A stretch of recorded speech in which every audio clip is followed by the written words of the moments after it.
All right. Well, ours a successful UFC debut 7 months ago, and then you've been gone, man. What's taking so long to get back, and what have you been up to?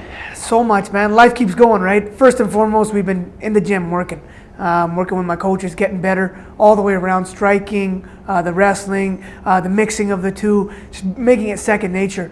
So for sure there. And aside from that, we're trying to open up a new market in India. A lot of work outside the cage for that. Working with the UFC, my new management, CAA. Got my first child, was born 7 weeks ago. So a lot of things were happening. It's not like I was sitting on my hands. Amazing. So, you're taking on all this responsibility, right? Which is admirable, of course. But, we're talking about one fight in your UFC career. You're trying to build yourself. You're trying to improve yourself as a fighter. What makes you willing to be able to take on all these added responsibilities? And is it difficult to balance everything? No. I know what I signed up for, and I know what I want in my life. So you make it happen. I was talking to the people closest to me. The UFC has 500 fighters. That's their priority. I'm my own priority. I have to take care of myself. So every fight, every moment we can maximize, we're going to do that. And every fight's historic. Every fight is significant. It might not be to the UFC brass until you're at the title, but on the way there, it's equally significant to the ones that mean the most to me and to me. So that's why it should be treated as such. Very cool. So I see you out there. You're doing a lot of community outreach, as you said, trying to bring a market. What's the message when you're out there? Is it just about education of the sport? Is it about also empowerment or betterment of the people? What's the blend? What is the message? Connecting East and West, man, and it hasn't been done yet. And I'm happy to be that bridge. That was a conversation right after the Olympics with both the WWE and the UFC.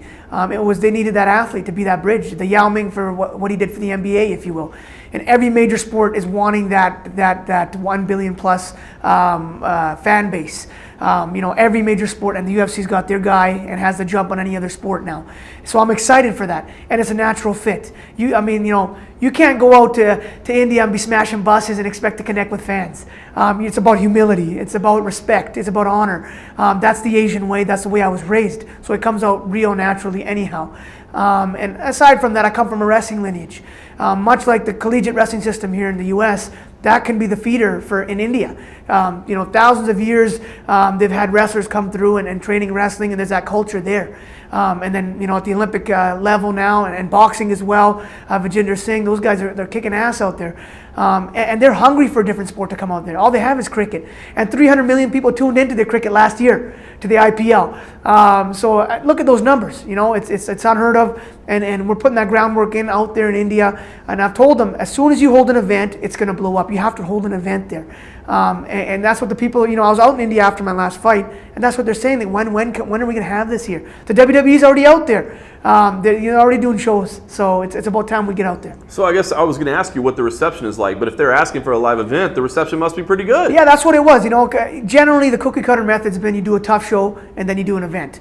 So I kind of put feelers out there when I was on the ground. Hey, are people educated on this? And they already have a deal through Sony India, which shows all UFC stuff for free to everybody. And it's an English-speaking language, so everyone understands that. English is in the school curriculum, coming from the British system and all that. So they understand that. And it's a democratic country. It's not a communist country like China. It's easier to get into and do business.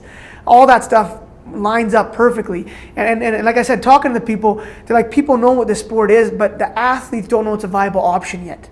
If you want high caliber athletes to get into this sport, you have to get out there and have an event so they can be like, hey, this is a route we can now take, the wrestlers, the boxers, etc. Until then, you're going to have recreational guys that are competing in there.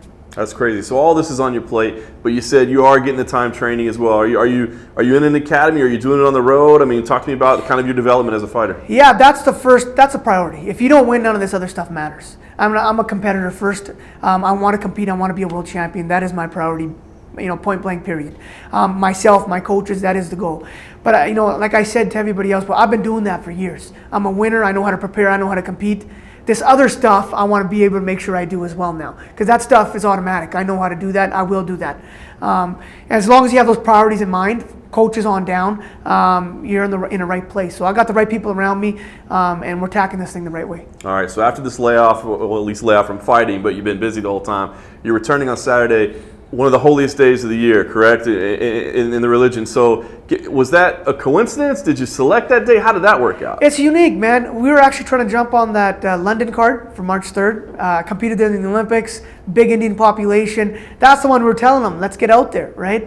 And it wasn't able to happen. And they're like, hey, we're thinking April 14th. And I was like, that's even better. I didn't know there was an event on April 14th. So it's one of those things in life sometimes when doors open, you walk through. It's meant to be. So we have this platform now, and I wanted to make sure I use this opportunity to talk about our story as a people and use this as a way to connect with those fans the UFC wants to connect with, all that stuff. So I'm excited. April 14th, Vaisakhi, birth of the Khalsa. You're talking about the turban, walking out in the turban. It was this symbolism, and then the turban was given to us as a people on April 14th. Hundreds of years ago. So that's what this significance is, man. It's perfect. That is incredible. I didn't know that. Educational. Yes. So talk about, since you made your UFC debut, it's been a point of contention, right? Or at least a point of discussion, whether or not you'll be able to wear a turban to the cage. Give me an idea of what happened between then and now to make this happen. I mean, was this difficult to get done? Point of discussion, point of contention, all those things. Education was needed.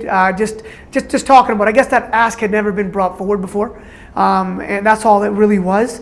And that's exactly what this opportunity is about. It's about that education, to let people know, especially in the U.S., what the turban is. Don't fear it, baby. Embrace it. It's all good.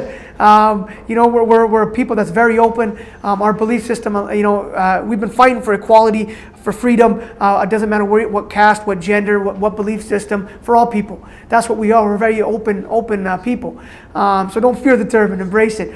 And same thing with the UFC. It had to come from higher up. And I didn't know that. So this time we got it approved months out. So it can go through the process it goes through. And the UFC's on board. And we got a Reebok shirt coming out. They're on board. So talk about using a great opportunity for positive. Talk about what the turban represents, because I think, myself included, a lot of people probably don't know, right? Yeah. Why is it so important that you're able to wear it and represent it and bring it to the cage? It's unique to our people. Anywhere in the world, in the U.S., 99% of the people you see with turban are Sikhs. They're our people. It is unique to our belief system and our unique physical features. We have that. We have our kada here. We have every male in our religion has a middle name Singh. Every single one. Every woman has core. We are connected as a people. It was to embrace your uniqueness, to stand out. And when I go talk to kids in schools, that's what I tell them, is embrace that uniqueness and that ability to stand out, because usually at that age you want to fit in and you want to be like everyone else and that sort of thing. But the fact is, I look different. I eat different food. I speak a different language. And that's okay. Nothing wrong with that. I speak English as well and French. Just embrace everything, man. It's cool to be different. A champion stands out because they're different. There's only one champion. Same deal. Saturday night, you come out, they put your image on the screen, right? There's gonna be people that boo you, right? I mean, just based on the turban, right? Yeah. I mean, I don't mean to be no revolution there, right? Yeah. And that's why this needs to happen, because they don't understand even what that is. And some of them will boo and troll anyhow, and it's all good. Everyone has the freedom and the ability to express their opinions, and I have my opinion about those people as well, and that's what life's about, and that's why we live in the West, and my family came to the West. It's all good, man. Do you get like hate and stuff on social media because of this, or are you expecting it to come? Both. The more hate you get, the more that means that the more successful you are and the more out there you are. So I expect that. But the love and the support is far outweighs the negative. Always has. It's not the first time I'll get hate my way, and I understand that. I've already lived through that. It's all good. I will focus. It's perspective and what you focus on. I focus on the ones that mean the most to me, and that's my close network, my family, my coaches. Everyone else doesn't matter, to be quite honest. My network's real tight, and we're loyal and we're there for each other. And the rest of it is just bonus if we get love from elsewhere. Well, with all the symbolism and the education, all that, you still got to get in a fist fight on Saturday night, right? Talk about Adam Weizrak. I mean, when you break them down, what do you see? I mean, when they came to you with this matchup, what do you think? Give me your thoughts on the fight itself. Yeah, no, I'm excited, man. This guy's coming from Poland. He's 6'5", tall, rangy. He's been in there once before. So we have similar experience level in the cage.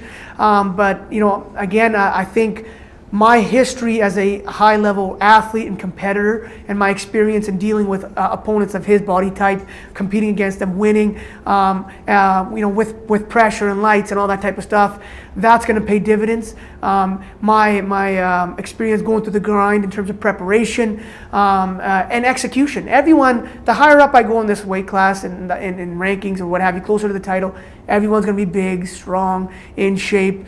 Maybe not in shape, so, most of them. They're going to have power. That goes across the board. It doesn't matter. It's the inside that sets apart the winners and the losers. Do you have that on the inside or not? Can you perform under the most pressure? Can you, when all eyes are on you, are you going to hesitate? Is there going to be doubt? Those types of things.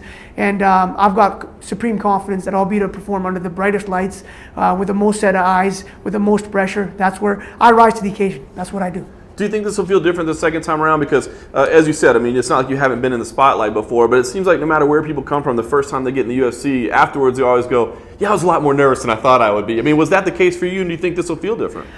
In terms of the competition, the fight, not so much. I wasn't used to this stuff because I hadn't done that coming from the regional scene, and that was new to the fight game, and getting your clothes and all that type of stuff done, and different layers of people you got to work through. That was all new and unique, and it's easier this time around now.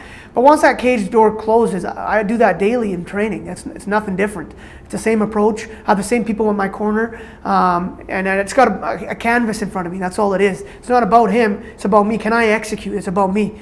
Can I bring out what I need to bring out the best in myself? Because if I do, then it doesn't matter who's across the way. Those are my challenges. It's not him. It's me.